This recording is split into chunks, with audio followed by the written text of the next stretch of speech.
we are back on the topic of economics. We'll be talking about the debatable topic, international trade and globalization. Let's get on with the video. International trade refers to the exchange of capital goods and services across international borders or territories. In most countries, such trade represents a significant share of gross domestic product. In international trade, it is important to follow the two theories related to the international trade, namely the theory of absolute advantage by Adam Smith and the theory of comparative advantage by David Ricardo. The theory of absolute advantage by Adam Smith refers to the ability of an individual, firm, or nation to produce a good using fewer resources than others. In other words, a country may have absolute advantage over other countries in terms of excellent and efficient production, brought about by technology and abundant natural resources. An example of the theory of absolute advantage is Japan and the Philippines. Japan is in need of minerals, and that is something that the Philippines is rich with. So what would happen is Japan would have to buy from the Philippines. Since they are highly advanced in terms of technology, Japan can process this and sell it at a higher price.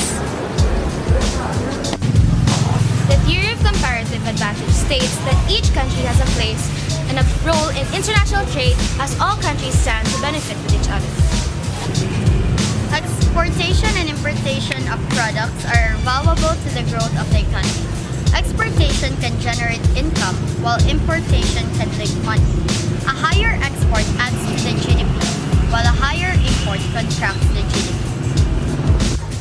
An advantage of international trade is that it provides foundation for international growth. This allows brands and business an opportunity to achieve sustained revenues from a diversified portfolio of customers in several markets instead of a limited customer base in a single home market. Another advantage of international trade is that it improves financial performance.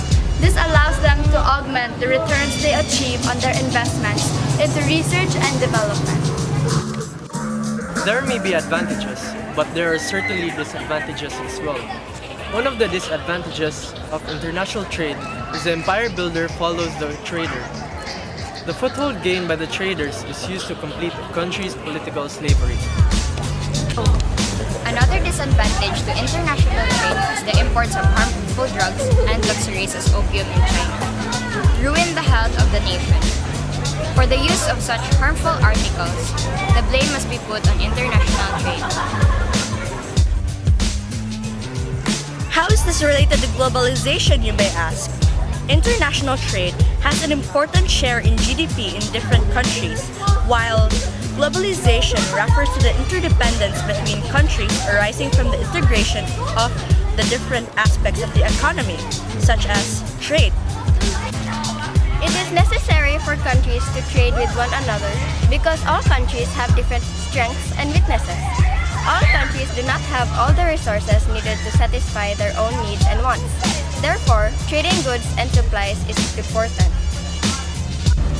On an individual level, globalization affects both standard of life and quality of life.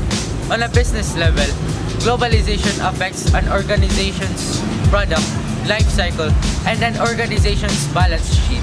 It also affects how governments throughout the world create policies affecting areas such as monetary regulation and trade.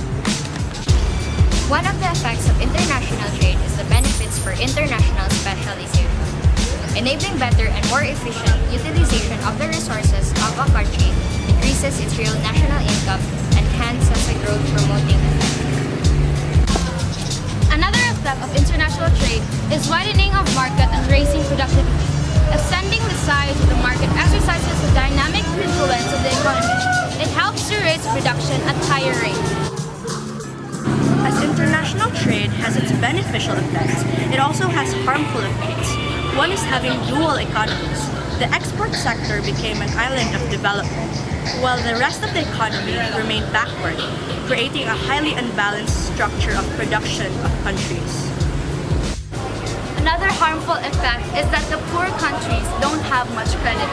maintaining the inflow of foreign capital, and developing a country's natural resources only for export purposes results to the neglect of production in the domestic sector. So in conclusion, international trade plays an important role in business and trade.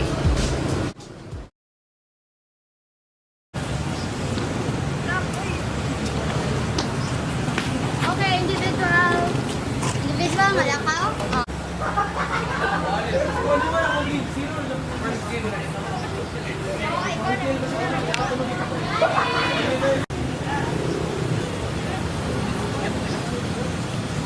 Then there's some. Hi, Judy. Judy, I have a secret. Judy, There is some. I love you. Oh my God.